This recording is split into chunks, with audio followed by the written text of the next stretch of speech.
Ça y est, on est en direct. Bonjour à toutes et à tous. J'espère que vous allez bien. Bienvenue dans mon live 347 sur mon défi 365 jours de live. Je vous fais un live en plein air, voilà, dans un très très beau lieu. Je vous montre un petit peu. Vous entendez sûrement le bruit de l'eau et peut-être aussi le bruit des voitures. Voilà, je suis dans un moulin, voilà, qui est un lieu aussi artistique. On vient d'écouter un concert en plein air. C'était juste magique. Donc quand vous êtes là, vous pouvez me faire un petit coucou, voilà, pour que je me connecte à vous et me dire que vous êtes bien là. J'avais envie de vous partager quelque chose sur l'entrepreneuriat aujourd'hui. Si vous ne me connaissez pas, je suis Clémence Martin, je suis la fondatrice de The Positive Place. Et donc dans ces lives, je vous partage mes enseignements, mes prises de conscience.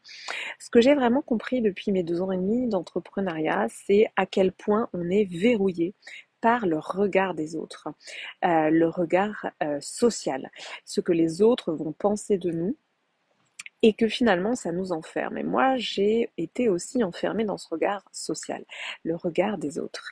Euh, je me rends compte a posteriori. Et c'est vrai que l'entrepreneuriat, ça a été pour moi une grande libération finalement parce que cela m'a permis de totalement me libérer du regard des autres, de me focuser sur moi, sur ce que j'ai à accomplir pour moi.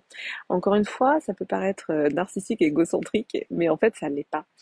Euh, Se focuser sur soi, c'est agir de la manière dont on veut incarner le changement que l'on veut voir dans le monde. Et ça nécessite obligatoirement de se détacher du regard des autres parce que dès qu'on agit, on s'expose au regard des autres. En France, on a une culture de la critique. Alors la critique, ça peut être extrêmement intéressant, la critique constructive, mais on a aussi une culture un peu, j'ai envie de dire, de la critique facile.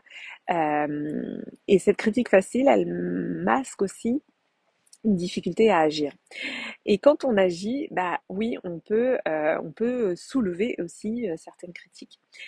Et bah, si on ne veut pas être interrompu dans notre action, bah, il faut rapidement se détacher du regard des autres. Alors quand je dis il faut, c'est un apprentissage évidemment. Mais ce qu'on y gagne, c'est une grande libération, une grande liberté.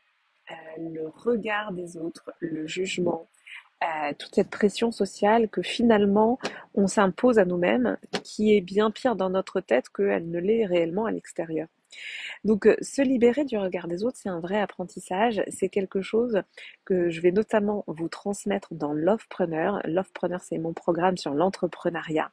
Ça va être un programme extrêmement puissant dans lequel je vais vous emmener. Ça commence le 4 avril.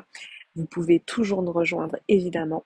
Pour 3 semaines, je vous emmène justement déjà à structurer votre vision, votre message. Parce que justement, dans les moments difficiles, dans les jours où vous allez peut-être recevoir une critique qui va vous déstabiliser, eh bien, c'est à votre vision que vous allez vous rattacher. Qu'est-ce que vous avez envie de voir advenir dans le monde et qui est finalement plus grand qu'une critique qui peut vous déstabiliser, qu'une critique qui peut avoir été formulée de manière un peu rapide.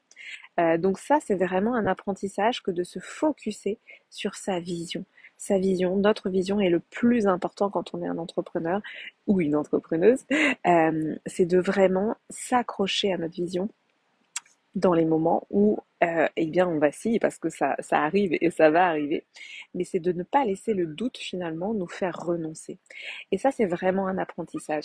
Donc ça sera dans la première semaine, la vision vraiment, votre vision, on va l'affiner, on va la définir. On va aussi voir le storytelling, comment je raconte cette vision, comment je la partage, comment je la diffuse au monde.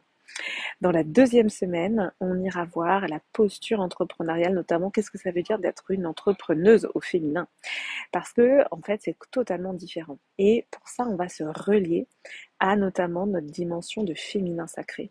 Parce que c'est une ressource extrêmement puissante pour rayonner notre message, pour ne pas douter. Tout nous amène à douter en tant que femmes, et c'est d'ailleurs pour ça qu'il y a si peu de femmes entrepreneurs. C'est pour ça que les femmes sont sous-représentées absolument partout. Pourquoi? Parce que, eh bien, c'est finalement notre confiance en nous, en notre message, qui vient être ébranlée par des choses extérieures et aussi par notre langage intérieur. Donc ça, c'est vraiment important. Et en troisième semaine, on ira voir toutes nos blessures liées à l'argent.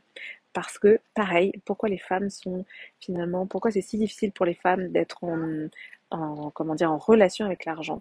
Parce que elles ont été sorties des corporations de métier, parce qu'on nous a éloigné en fait de ce qui nous permet d'être autonome économiquement parlant. Donc il y a beaucoup de blessures autour de l'argent qu'on va aller voir.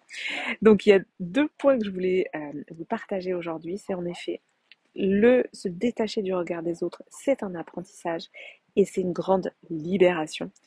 Et aussi de prendre conscience que chaque jour est une nouvelle opportunité. Moi, j'ai développé une perception du temps totalement différente. Chaque jour est une nouvelle opportunité. Chaque jour nous permet de poser une action vers notre grande vision. Et chaque jour est important. Chaque petit pas est important.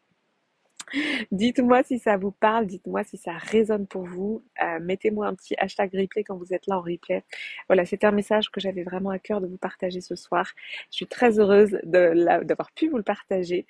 Dites-moi en commentaire, voilà, si ça vous parle. Et si vous pensez que quelqu'un a besoin d'entendre ce live, eh bien, n'hésitez pas à lui partager. Je vais vous souhaiter une très belle et douce soirée. Je vous fais un petit focus, voilà, sur le beau paysage que j'ai derrière moi. On est en pleine nature et voilà, je voulais vous en faire profiter. Je vous souhaite une très belle et douce soirée et je vous dis à demain.